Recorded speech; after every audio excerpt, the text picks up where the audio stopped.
Hello, everyone, and welcome to yet another edition of Johnny's Ambassadors Expert Webinar Series for Parents. I'm your host, Laura Stack, the founder and CEO of Johnny's Ambassadors, where we educate parents and teens about the dangers of today's high-potency THC marijuana products, especially on adolescent brain formation, mental illness, and suicide. We have another wonderful guest with us today, whom I will introduce in just a moment after we go over a few brief logistics. This session is being recorded. Please share it with your friends and family. There is a handout of today's slides, a PDF of the thumbnails, which Bertha has kindly provided to us. So those are located either on the page where you are watching this recording, or if you're live, they are in the control panel for you today.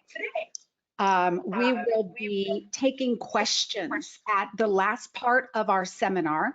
Bertha will present for 45 minutes, and then we will do questions for 15 minutes. So as you think of them, please type them into your question box because I will read those in the order they were received. Okay, without any further ado, I would love to introduce Bertha K Madras, PhD, who is a professor of psychobiology at Harvard Medical School with 35 years of service, based at McLean Hospital and cross-appointed at the Massachusetts General Hospital. Her research focuses on the neurobiology, imaging, and drug discovery for neuropsychiatric disorders. She also engages in research relevant to public policy. She's the author of more than 200 scientific manuscripts, articles, book chapters, and co-editor of books, and is the recipient of 19 US and 27 international issued patents with collaborators. In public policy, she served as Deputy Director for Demand Reduction in the White House Office of National Drug Control Policy, the ONDCP, Executive Office of the President, which is a presidential appointment confirmed unanimously 99-0 by the US Senate. Bertha, I cannot tell you how honored we are that you're here. Thank you for being one of Johnny's ambassadors. Well, I am delighted to be here. I'm delighted to address whoever is online because this is a topic that is a very, very timely importance for all of us. Parents, families, cities, cultures, not only in the United States, but globally. So let us begin. We have many drug challenges this year. Besides the overwhelming cloud that COVID has presented to our country and to other countries in the world, we have an ongoing opioid crisis in which it's projected that over 90,000 people will die of opioids this year. And in some cities in the country, more people are dying from opioids than they are from COVID. The marijuana issue is here and it's not going away. We now have a movement to make hallucinogens into medicines, and that is the first step towards legalization and normalizing this class of drugs. There are hundreds, if not thousands, of new psychoactive substances being produced by rogue galleries and being distributed in this country from international sources as well as domestic, and there is no end in sight to how many products they can make that can affect our brains. We have now a resuming problem with methamphetamine and cocaine because overdose deaths now for both of these drugs is rising dramatically, and we have vaping as a new method of delivery system. Make no mistake about it, this is a movement to legalize all drugs and to normalize them, even heroin, let alone marijuana, let alone hallucinogens, and any new psychoactive substance that is shipped through our borders into our homes, and other substances as well. We have to be vigilant. We have to be aware that this movement is well-funded, well-organized, and has a strategy that some of us are aware of, but the majority of Americans are not. Let's focus now on marijuana, because that is the topic of today's presentation. Past year, marijuana use has risen dramatically because of the medicalization, normalization, and legalization of the drug in many states in our nation. What are some of the consequences? What does that mean to a family who's trying to raise children? What does that mean to a spouse? What does that mean to society, to the workplace? The problem is that the rise is primarily in adults of childbearing and child-rearing ages, parents or future parents. So this is the topic. The topic is marijuana, and it'll be divided into several subtopics. Marijuana biology, teen marijuana use, risks and consequences, high frequency, high potency marijuana use. Can marijuana solve the opioid crisis? And what about parents and offspring? Because that is one of the most critical issues and also one of the sources of strength and pushback against these movements. Now, I'd like to preface my remarks by saying that any one of these topics could easily occupy 1 to 2 hours. In fact, I have given presentations of 1 to 2 hours on each one of these. So if you feel you're getting an education through a fire hydrant or trying to get, it's similar to getting a drink out of a fire hydrant, that is exactly what you'll feel like at the end of this presentation, because I'm going to go through rapidly these topics and give them a fraction of the time and attention they should have. So the first question to ask is marijuana biology. Why is it important? Why should we understand it? It's so important because there are myths that are prevalent in our nation about how marijuana works. One of the great myths that is prevalent is that marijuana is just another cannabinoid like the one that our own brain produces. Therefore, what's wrong with introducing a substance into our body that is very similar to what our own body makes? Nothing could be further from the truth. Drugs are imposters of the brain's chemical messages. This is a line drawing of the structure of serotonin, which is a very important chemical message produced by the brain. This is a line drawing of LSD, lysergic acid diethylamide, which is a very potent hallucinogen, so potent that your weight of a fingerprint, the weight of your fingerprint is equivalent to a potent dose of LSD, between 25 and 75 micrograms. If you look carefully, you'll see that the two substances have a great deal in common in structure. The blue shows the overlap and the red does not.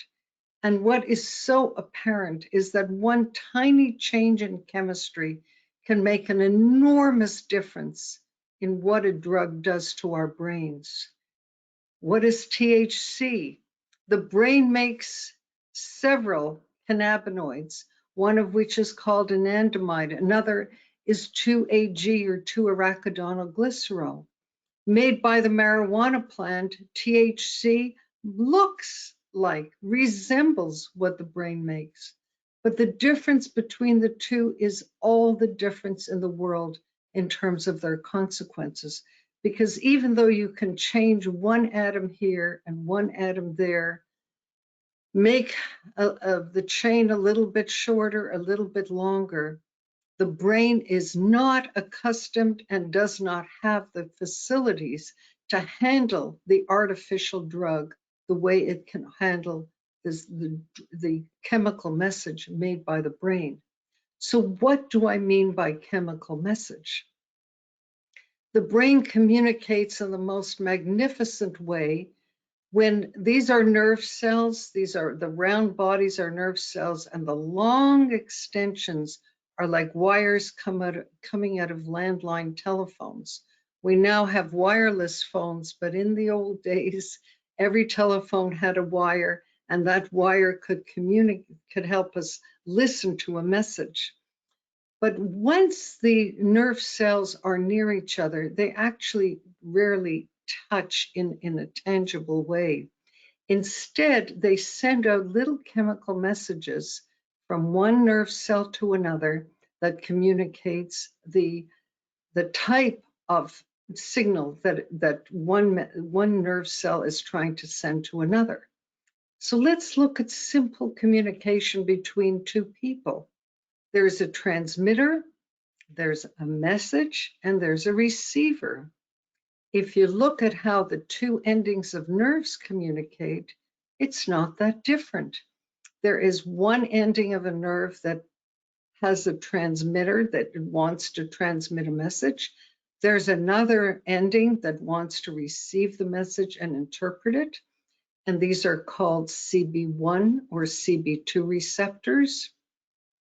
And then there is the chemical message that's squirted out, it's released in very discrete packets under very carefully controlled circumstances, and that signals in the next cell a message that then gets transmitted throughout different circuits in the brain.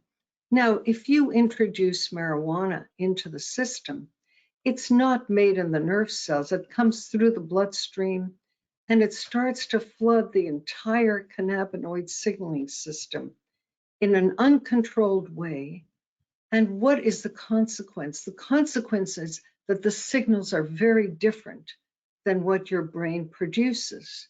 They can be longer, they can be much more robust, and they can persist far, far beyond the signals that your own brain messages can produce.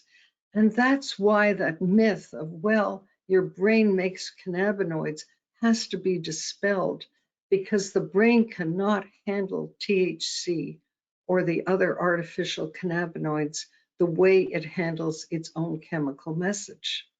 What is also critical to understand in brain biology is that your own brain cannabinoids are essential for communicating and for brain development.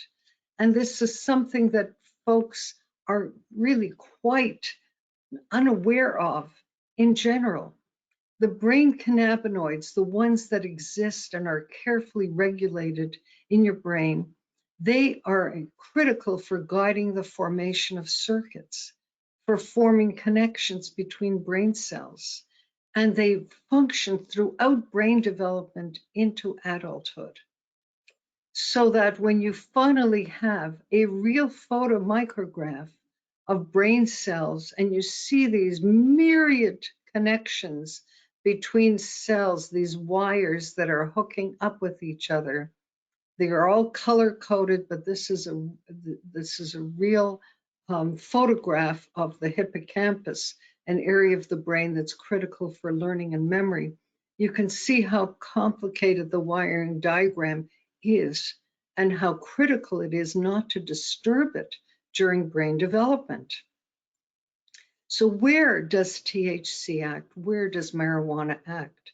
This is a brain distribution of the CB1 receptors, the target of THC, which is the most psychoactive and addictive component of marijuana.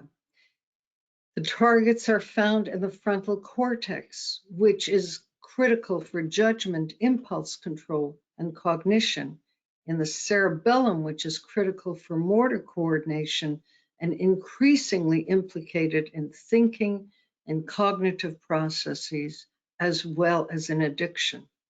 It is found, the CB1 receptors are found in the hippocampus, which are critical for learning and memory, and for parts of the brain that are involved in motivated behavior, in reward and motor activity.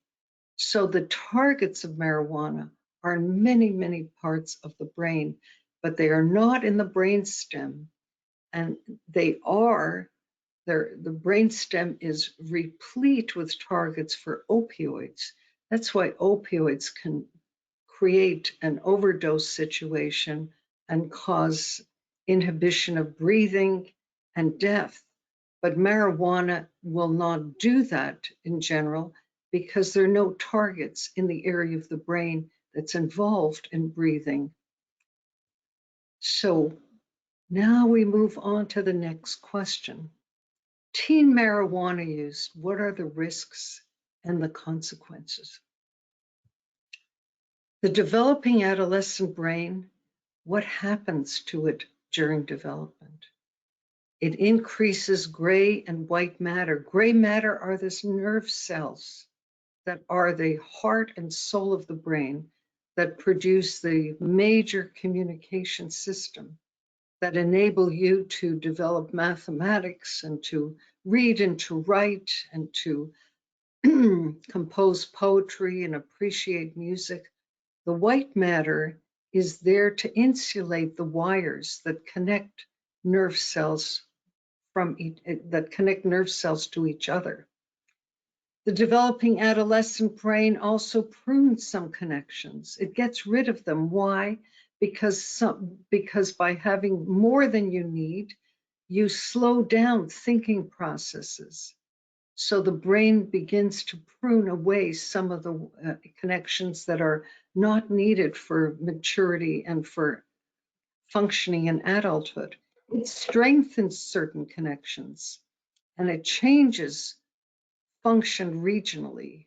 That means that different parts of the brain assume certain types of processes compared to childhood. For example, there's one part of the brain called the amygdala. And if you show a teenager a photograph of something that has an emotional alarm to it, that part of the brain is going to light up.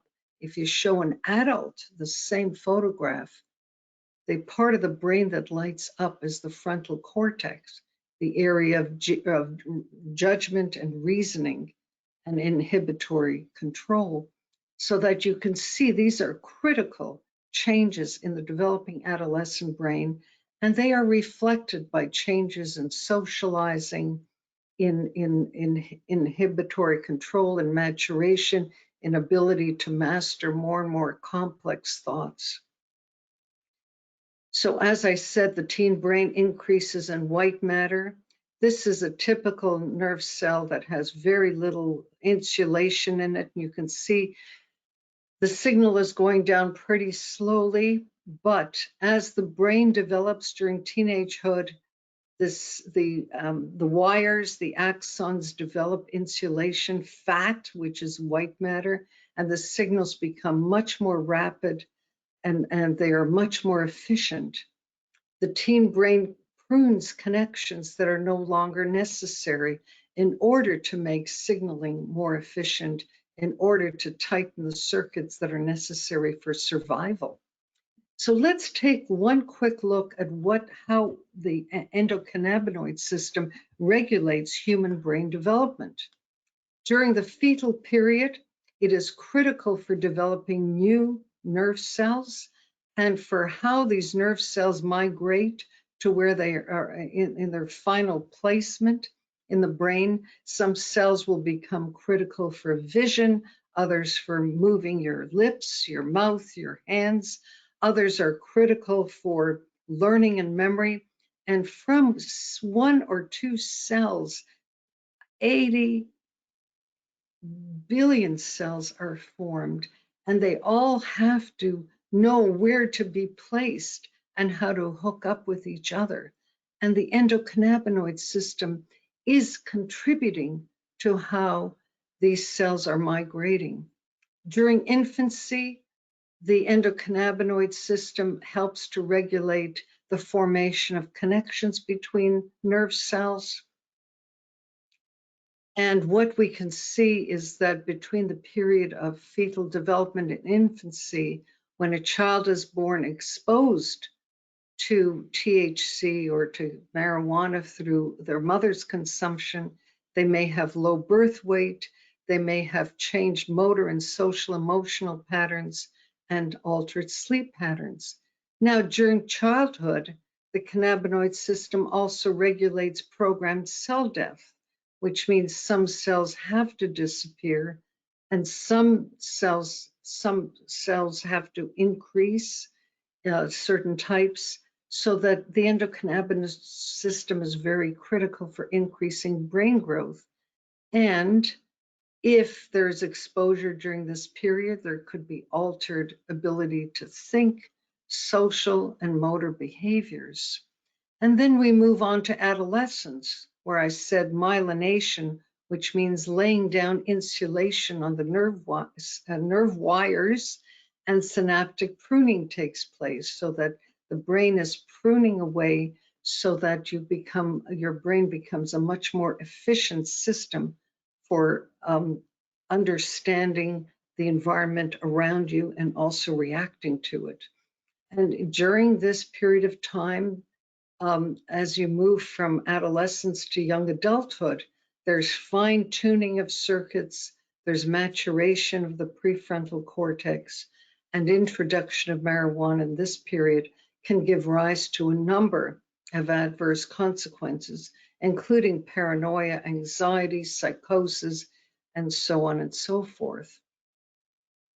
So the endocannabinoids shape brain function, and marijuana can affect the regions that endocannabinoids are working, because it resembles but is not identical to your own chemical messages.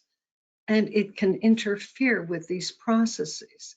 So THC from marijuana accumulates in the brain. It's released into the bloodstream 5 days to weeks after heavy regular use, after your last dose. It just keeps on getting leached out of the brain and out of fatty tissue into the brain with heavy use for weeks. It does not clear the body. The neurodevelopmental effects can continue for weeks to months after use. And marijuana can affect the development and maturation of circuits and gray and white matter to impair brain function. And what are some of the visible consequences? Under the influence of marijuana, there's impaired learning and memory, there's impaired motor function, and there's impaired decision-making. All of these while one is under the influence. The long-term consequences, there's some very important studies that indicate that some of these, such as impaired learning and memory and decision-making, can persist after the drug is withdrawn. The teen brain and marijuana has many consequences, which I summarize as BAD-APS. There are multiple brain changes that can be discerned through various types of brain imaging, including anatomical MRI, functional MRI. There is addiction, which is the second of the acronyms, which is the rate is higher for teens. There are deficits in learning and memory, short-term memory loss, long-term IQ decline if an individual starts during teenagehood and persists using heavily even into their 30s. There's a problem with school performance. There is an increasing database showing there is amotivation, higher school dropouts, a loss of desire to succeed. There are psychiatric disorders, including psychosis, depression, anxiety, and suicidality. Although depression is not a certain thing, there is increasing evidence for anxiety and suicidality. And of course, there's safety concerns. Decreased reaction time, impaired motor coordination, higher rates of motor vehicle crashes, including fatalities. So BAD-APS really does summarize some of the consequences to adolescents. Adolescent marijuana users are much more likely to use other substances. They're almost 8 to 10 times more likely to smoke, to binge alcohol. They're more likely to use alcohol heavily and to use illicit drugs, including opioids. This is data that we published just about 2 years ago. Adolescents are much more vulnerable to developing cannabis or marijuana use disorder, which is a spectrum of behaviors that is along a spectrum from mild to the most problematic, which one would call addiction. In the first year of heavy marijuana use, since the first marijuana use, about 10.9% of adolescents show symptoms of marijuana use disorder after only 1 year. And with each subsequent year of continuing use, by the time they're in the 4th year of continuous use, about 20.6% of adolescents show these symptoms. If you compare that to 18 to 25-year-olds, older cohort, you find that the rates of developing a cannabis use disorder is about half. So that the adolescent is clearly more vulnerable to these consequences. If you look in terms of just population dynamics, from 2016 to 19, we've had 915,000 more people that self-report marijuana use disorder in our National Survey on Drug Use and Health. That includes 115,000 more adolescents, 300,000 more youth aged 18 to 25, and 500,000 more people who are 26 and older. How much longer can we go? Is it going to be 2 million, 5 million, 10 million, 50 million someday? At the rate we're going, I don't see the end in sight unless we do something actively. And if you look at the prevalence of marijuana use disorder between 15 and 19-year-olds in the world, the US ranks #1. Only little New Zealand is a competitor, and Spain less so in terms of cases compared to the US. That's a devastating map for me, and I hope for you as well. What about educational achievement? We have to take into account that the use of marijuana compromises education, because under the influence, children are not able to function at their optimum. So marijuana use and the environment under which it's used is associated with an impact on educational achievement. In high school, for many, the grades are lower, are more likely to drop out, less likely to enter college. Among college students, the occasional users are more likely to delay enrollment, to drop out of education. The more frequent users are less likely to enroll. And those with a marijuana use disorder, which is a spectrum of problematic use, they're much more likely to drop out of college. Now, one can always argue which came first. Are there problems within these individuals and they resort to marijuana, or is marijuana the causative agent? And I would say, based on the data, that it's probably both, but the drug cannot be discounted as a very critical contributor to the problem. Teen marijuana use affects adult motivation in terms of number of times used as a teen from never used to 400 uses plus. The likelihood of having a bachelor's degree decreases with the amount of use. The likelihood of being unemployed and on welfare increases as use increases.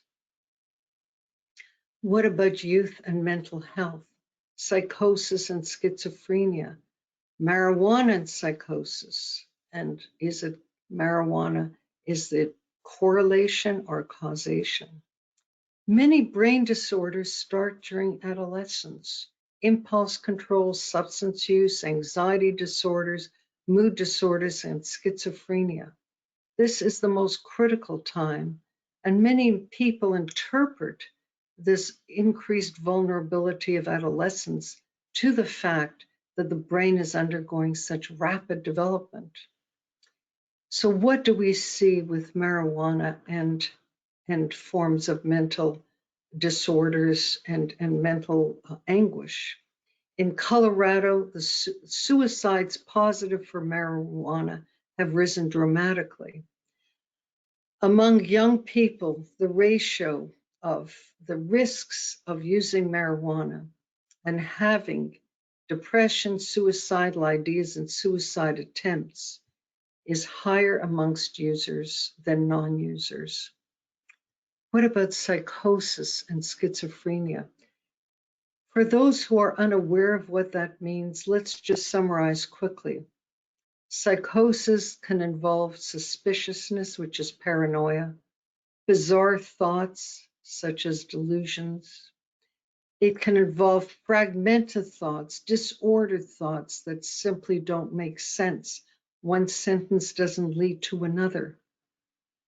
One flips from one thought to another.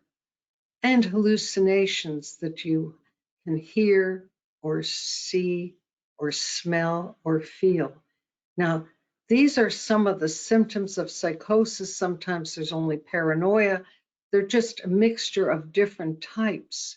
And schizophrenia is the end run of these symptoms, meaning that once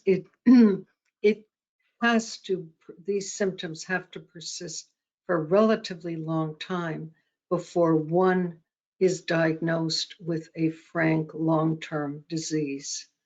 But psychosis can occur without developing schizophrenia.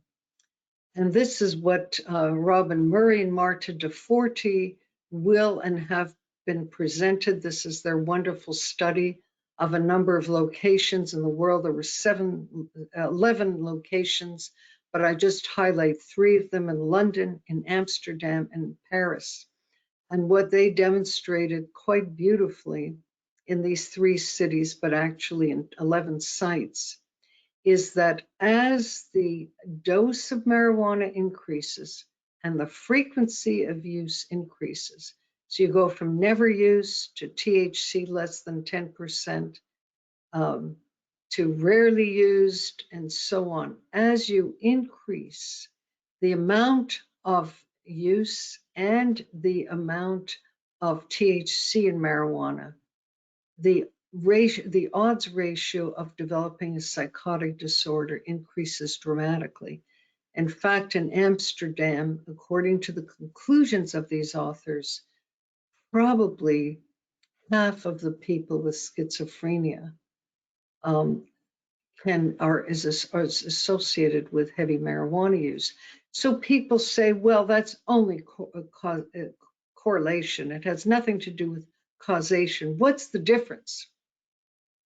So let's take a calendar year starting in May, when the sun increases in intensity and the heat does as well. And then you begin to enter into cooler months with snow, and the cycle continues. If you look at watermelon use during that time, it increases in the summer, decreases in the winter, it increases again by May. Now, what is interesting is that wars also are much more frequent during the summer months than the winter months. It's much harder to wage war in the winter months, as Hitler and Napoleon discovered in Russia. But if someone were to say that watermelon, which goes in tandem with wars, if watermelon is the cause of wars, that would be absurd and laughable. So there are people who claim currently that the association between marijuana and psychosis and schizophrenia is in fact just correlation. One has nothing to do with the other. But what is the criteria for causation? First of all, how strong is the association? The larger it is, the more likely that it's causal. How consistent is it in different places and different samples around the world? We have at least 7 countries that report this association. What about the timing? Does schizophrenia usually precede marijuana use, or does it come after? And generally speaking, schizophrenia appears after marijuana use. What about dose response? The stronger the dose, the more frequent the use, the longer the use, the worse the outcomes.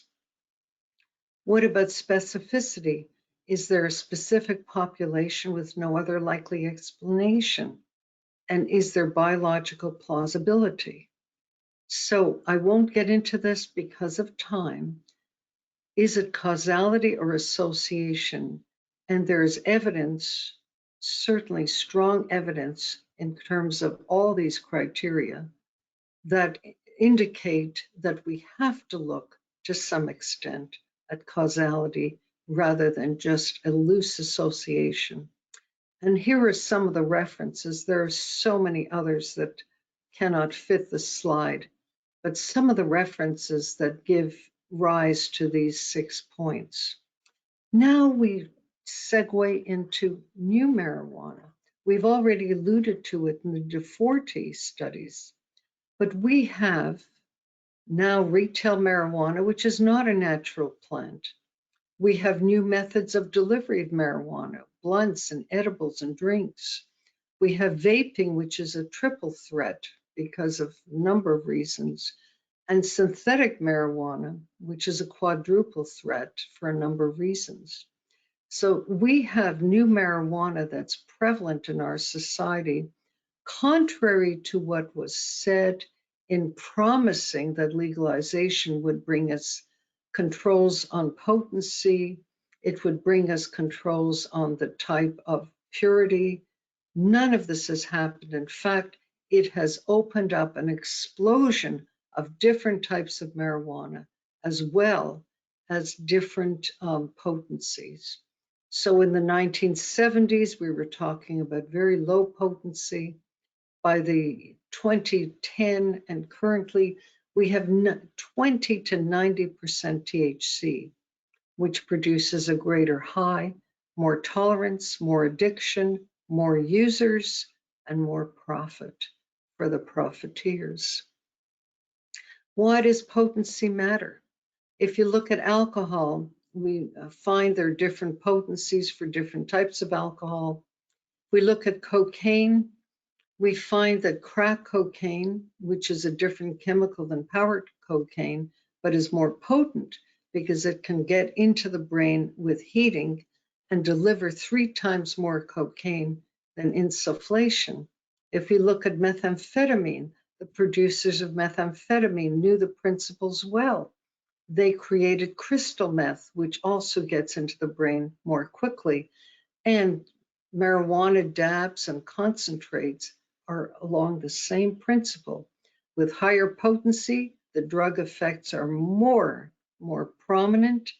You develop more tolerance. The more tolerance you develop, the more you use in order to get the same effect. The addictive potential is higher. And that's the same principle for all these drugs. So what is the reality?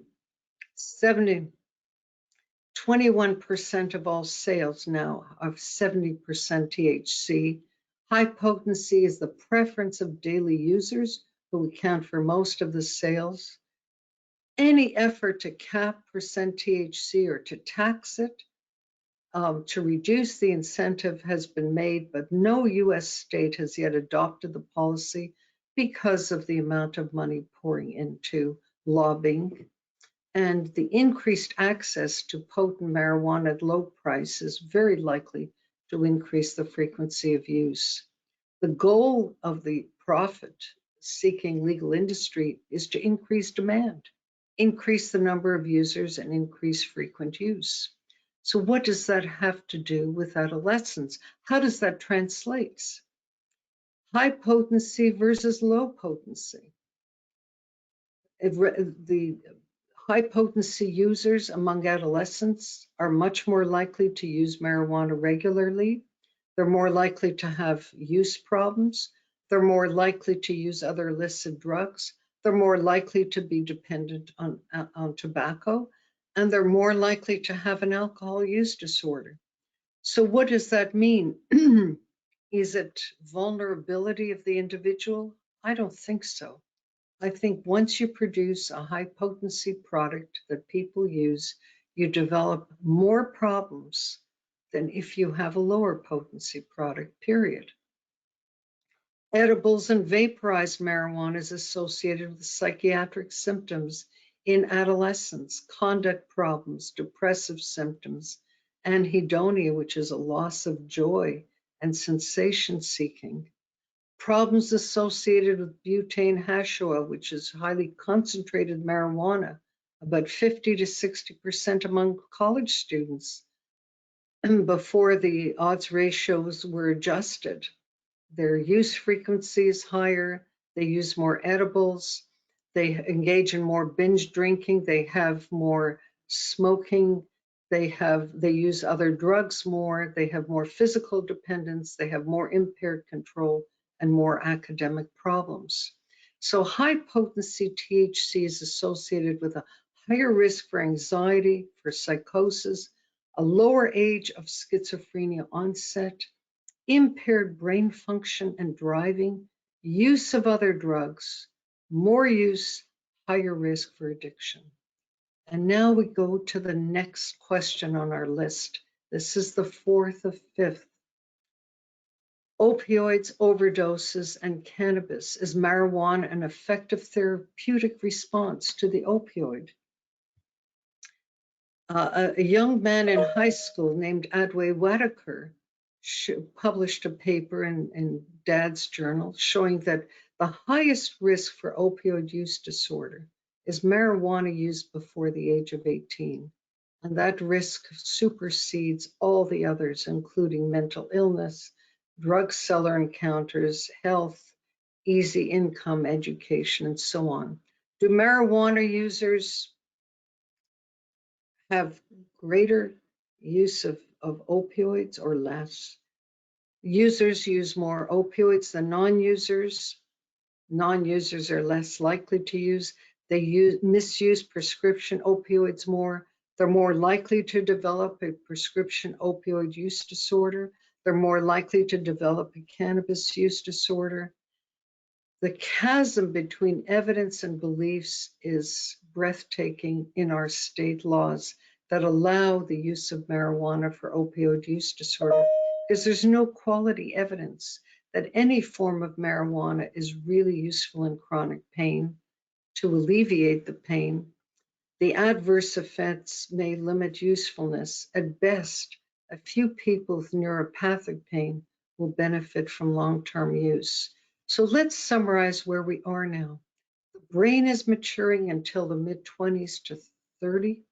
THC is unsafe for fetus, adolescent, young adult, especially potent marijuana. High potency marijuana poses a greater risk. There's no evidence it is necessary. It's associated with more brain changes and with addiction, psychosis, hospitalizations. And marijuana and opioids, the evidence is weak that marijuana reduces opioid use. Yet states put opioid users at risk by endorsing marijuana. Finally, we get to parents and their offspring. Prenatally, let's look at the ABCD study. Prenatal exposure to marijuana has shown that 9-year-old children who were exposed prenatally to marijuana show a proneness to psychosis. This is a very small N. 4,000 were not exposed, 63 were. It's preliminary data, but it also raises issues of how we should counsel pregnant women on using marijuana. Prenatal exposure increases the risk for psychopathology, reduced cognition in middle children. This is again more studies coming out from the ABCD study. Psychotic-like experiences, reduced gray and white matter volume. functional problems in terms of attention, thought, social problems, and sleep problems. With increasing cannabis use among pregnant women, the former Surgeon General, Jerome Adams, issued an advisory against marijuana use during pregnancy. We hope that pregnant women take heed. What is another risk of youth with high potency or any potency marijuana? If we just published this about a year ago with Beth Hahn and Wilson Compton at NIDA. If mothers or fathers use marijuana, offspring 12 to 17 are much more likely to use. So if they never use, the use rates are less than 10%. If parents have a lifetime use, the use rates go up. If they've used in the past 52 days, the use rates are even higher, and so on and so forth. And the same pattern is true for both mother or father use. The best example I can think of is Miley Cyrus, whose mother threatened to withdraw from her being her manager if she stopped using marijuana, because her mother was a heavy marijuana user. And parents can counsel their children.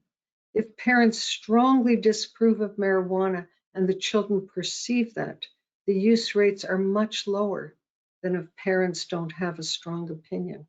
Same is true for cigarettes and alcohol. So parents should learn the risks for higher drug use if youth have attention deficit hyperactivity disorder, if they have a personality or psychiatric disorder, if they have a first-degree relative with alcoholism or with drug addiction and poor grades at schools.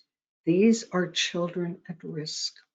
The environmental risks for a child's drug use is if a child is abused at home, if it witnesses fights at home and is neglected, if parents give mixed messages about drug use, if parents use drugs, as I've already shown, if they have unlimited access to social networking, and if they live in states with medical marijuana or legalization, use rates amongst youth is much higher.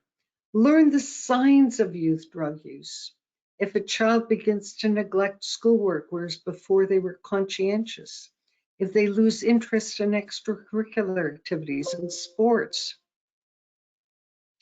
if they change friends or groups or clothes or behavior or sleep patterns or increase health issues and personal hygiene and a decline in family relations or reduce openness and honesty, what you can do to promote prevention, prevent multi-generational drug use, prevent use of all drugs during adolescence, challenge the myth of new marijuana as a natural plant, prevent drug use during pregnancy, protect safe home environment for children, foster parental disapproval of youth marijuana, defend the FDA process for drug approval.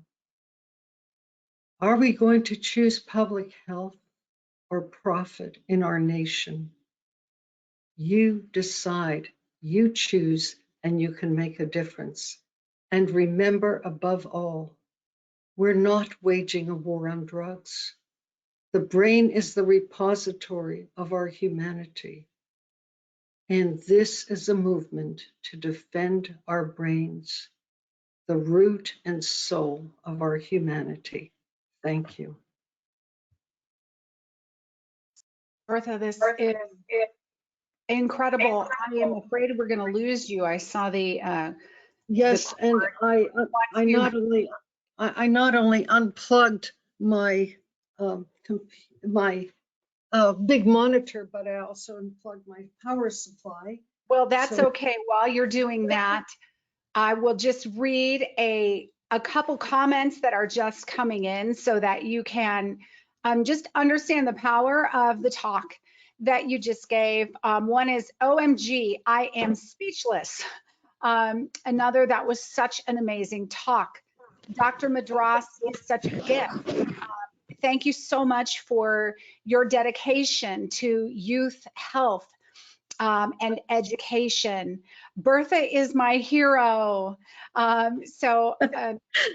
Madras, I would say that it's sufficient to state that you have a huge fan base here, and that was an amazing talk and such a gift to all of us who are working to be ambassadors, to really do our part in reaching out to educate others about the harms that you just so aptly described. And I think you've given us some incredible ammunition.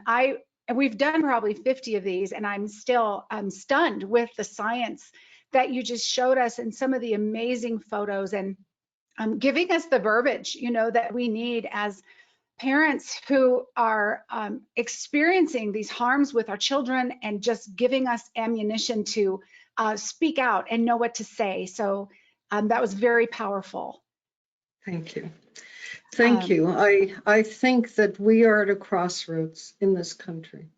Yes. And we are at a crossroads that is going to derail at least one or more generations of people unless we rally, unless we become more vocal in terms of our resistance to this kind of change, which is completely unnecessary. Think about tobacco.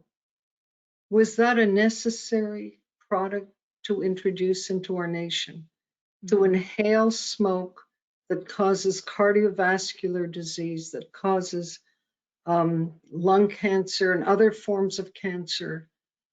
It made no real impact on people's lives except death and organ destruction. And I think we have to, there are people, there are advocates now who even say it's okay to use heroin if you're a responsible adult. Oh, and what message does that send? And what message does that send to young people? Yeah. If they don't have the equipment to know what the science is. As I said in a recent quote in the New Yorker, I was interviewed on a book written by a Columbia University professor who uses heroin and feels that it's fine for responsible adults. Whoever can decide whether or not you can define a responsible adult. And the quote was, "It is very easy to convince people that drugs are safe and they're effective in terms of alleviating the demons that live in all of our brains. But it's much harder to backtrack if you don't have the information." And the best experiment we've had is with the opioid crisis, which rages to this day. And the problem with the opioid crisis is that physicians were convinced that opioids are safe and effective for chronic pain. And when I served on the President's Opioid Commission, the amount of information that I garnered for the commission report was overwhelming and reinforced the idea that it's so easy to slide into a mindset of normalizing use.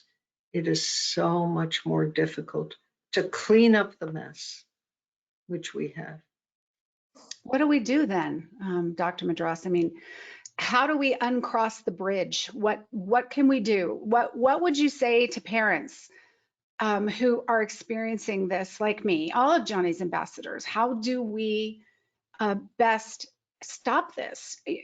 Someone has a comment here. If everything Dr. Madras says is true, and I believe it is, how in God's name are states legalizing marijuana with no controls other than licensing retail sales for taxes? What do we do? What can we do to help as ambassadors? Don't vote for the politicians who vote for them, and spread the word. It's all about votes, and it's all about lobby money. The original proponents of legalizing marijuana were users, stoners, whatever they prefer to be called. And it segued into billionaires, 3 billionaires, that decided that they were going to feed the movement, and they probably donated over $120 million. They developed a strategy with a map of the US, and they decided which are the easy lifts, which are the hard ones. We start with California because it's the most experimental state in the country.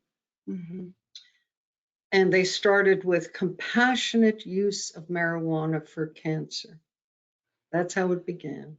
Yes, I remember. And then state by state, that was 1995, 96, state by state, they decided which are the more easy states, the ones that are more amenable to it. And they just have moved across the country, peppering each state with campaign money, with lawyers who read the fine print of bills, lawyers who write the bills. And we, the people, have not been able to push back this tide.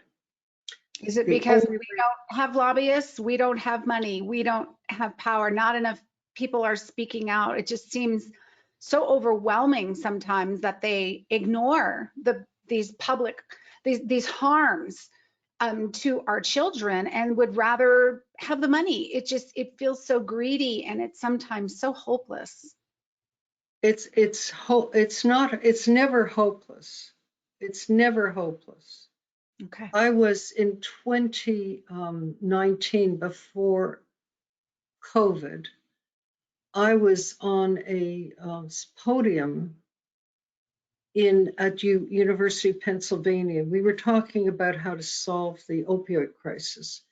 And I shared the podium with the president of UPenn, with the mayor of Philadelphia, with Jeb Bush, with a wonderful addiction medicine specialist, Jean Perrone at UPenn, and with non-declared at that time, Joe Biden. And I was asked specifically about marijuana, and during the panel discussion, and I said that I thought this is a problematic drug from a number of perspectives, and it should not be legalized. And Joe Biden stood up and clapped. And that went viral because it was fascinating that he would go against some of the mainstream thoughts on what to do about this drug. Well, and so it was quite interesting. Yeah. I just think that we have to get to the highest levels of power, and we have to convince people that the lobbyists, the huge money now, there's fortunes, billions now, because the big tobacco companies are coming in, the alcohol industry is coming in, and they have unlimited pockets, and Yes. we have to, and we have to oppose it on ethical grounds. What is ethical for the future of our country? And we'll all need to band together, and that's why we started Johnny's Ambassadors, to have ambassadors all over the U.S. and indeed the world. This isn't just a problem for U.S. children. There are problems everywhere, UK, Ireland, Netherlands. Just, it's heartbreaking. Let's see, we have, as we close here today, Ditto, my hero. This was indeed a wonderful talk. I've learned so much. Oh, this is fun. If I won a contest to have lunch with anyone, it would be Dr. Madras. Thank you so very much. I would love to have lunch with anyone who's listening, and just to, the most important thing to remember is that in all of the examples I gave, the vast majority are from very reputable journals. They're extracted yes, I from appreciate that. Oxygen. Yeah, what we I saw the think references. We also have to remember that there's no such thing as settled science in any of these issues.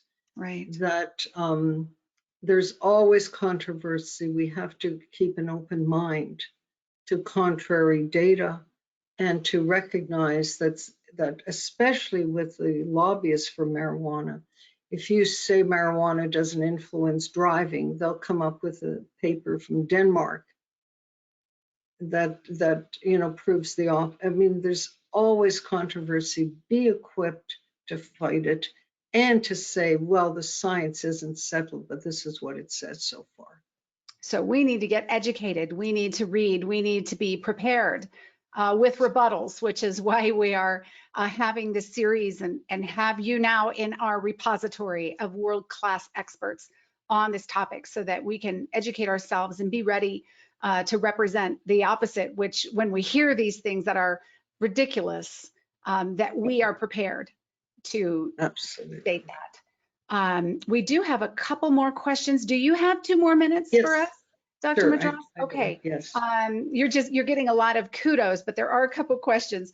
One is, I have a question on the brain, please. Where in the brain or which region is responsible for the development of one's identity or selfhood? Is there actually a part of the brain that regulates the superego, ego, if there is such a thing? And at what age is that formed? How does THC shape a person's sense of self or self-knowing? And how do substances become part of a person's identity and interferes with the self kind of realization of how they would have been?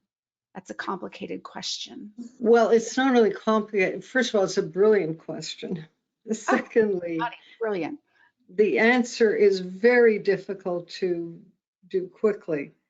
What we can say with marijuana, as well as with other specific drugs, is that eventually there is a disconnect between this part of your brain that is critical for judgment, for deferring reward, for planning, for executive function, and the lower part of your brain, which is more reptilian, it's more very primitive part of the brain.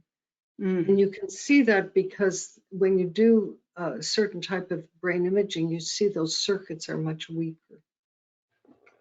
So that the part of you that's embedded in the frontal cortex that says, I'm going to plan, I'm going to have 5-year goals, I'm going to do my best in school, I'm going to get the best grades I possibly can, I want to do this when I grow up and all that. That part of the brain begins to lose control over the emotional part of the brain. The part of the brain that says, go, go, go, let's try, let's experiment, let's be emotional. In terms of the ego, the sense of self part, I'm not at all familiar with that literature of, or if it exists, on whether or not there's one location that says, here is who I am.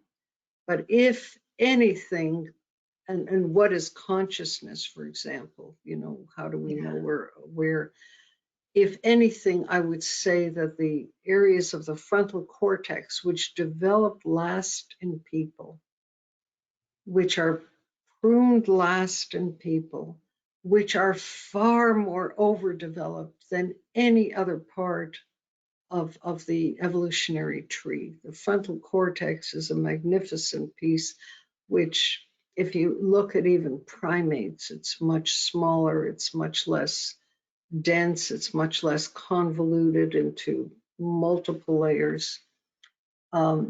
It's the frontal cortex that probably gives you a sense of motivation and drive more than other parts of the brain. And when you disconnect that from the emotional part of the brain, it becomes more of you being driven by reward, crash, reward, drug seeking. And I think that is, that's the best I can answer. It changes their behavior. It defines who they are, what they're interested in. They become more in tune with getting drugs, using drugs, recovering from drugs. If that has become their behavior, I think that by definition then shapes their personality right? And their choices about how they spend their time and what they do.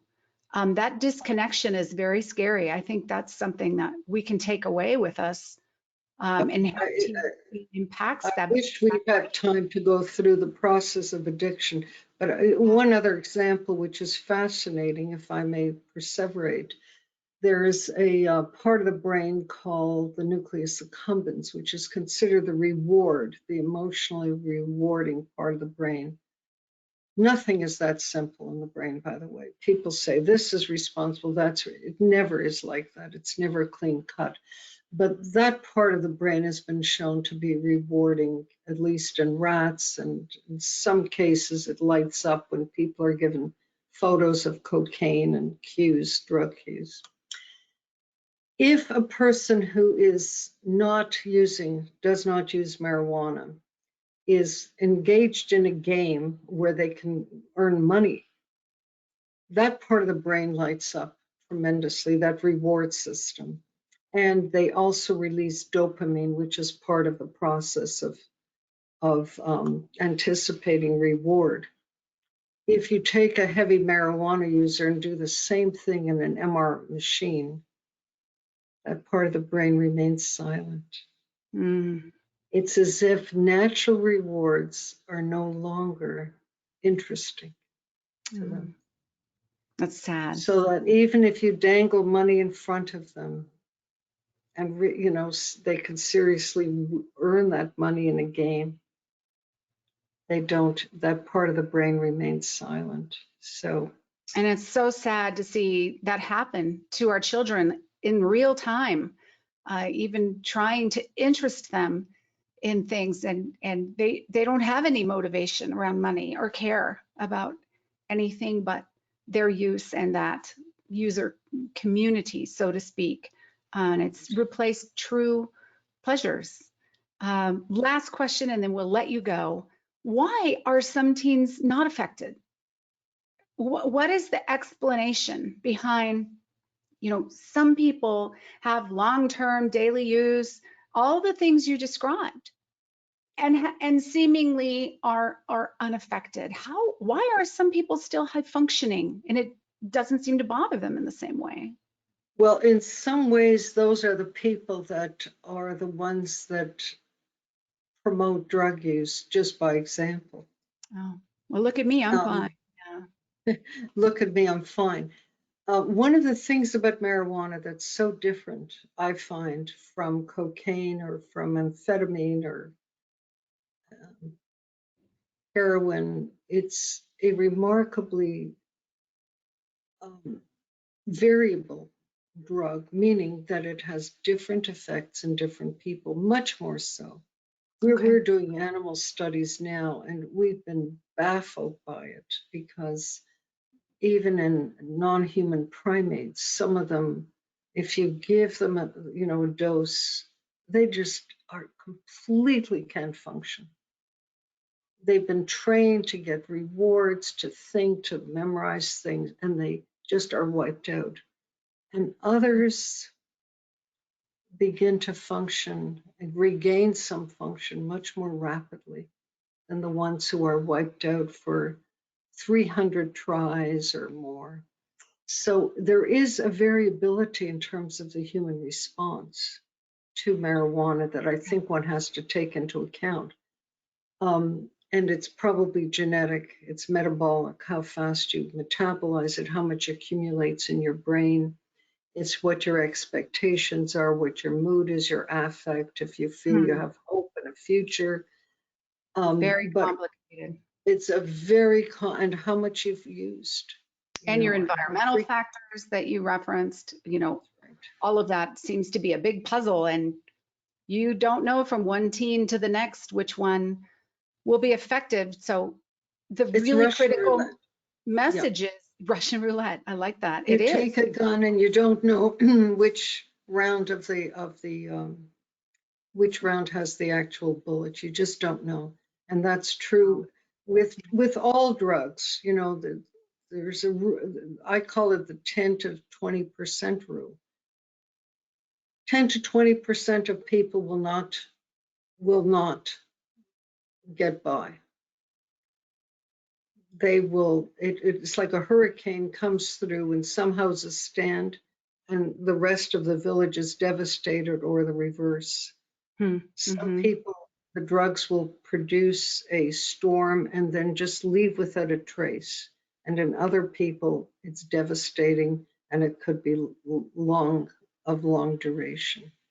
Or we may just not be able to observe on the outside what the actual effects are, and it is affecting them in some way, but differently. And I think we'll leave that with your, the critical message that you left us with, that there is no safe use of THC or any drug at all. Because you don't know if you're the vulnerable one. And people say, well, we can pre-screen for schizophrenia with, let's say, marijuana or hallucinogens, and then we'll be safe. But you don't know who's going to develop psychosis. And so would you say you know with certainty that if they have a family history, if they have relatives, siblings, parents, that they have a higher probability. Yes. But that doesn't guarantee that those are the only factors. Is a good last piece of parting advice for all of us parents to tell our children with no uncertainty that no use is tolerated and appropriate, that is the only safe option for their brain, is zero use. Certainly during development, above all, and later on, who knows, if parents use, their kids are going to use. Dr. Madras, I wish I could read the other 50 comments here on the screen of appreciation, but I will end with one last final word of gratitude for your time and your talent and your immense expertise in this topic. We sure appreciate you being one of Johnny's ambassadors. Thank you very much. It was a pleasure. Thank you so much for having me, Laura. I'm deeply grateful that you've taken this on. It's so important. It's grassroots movements that change the world. Well, we are all here at Johnny's Ambassadors going to attempt to do just that. And with your help, we appreciate it. Thanks, everyone. Have a great day. Bye-bye.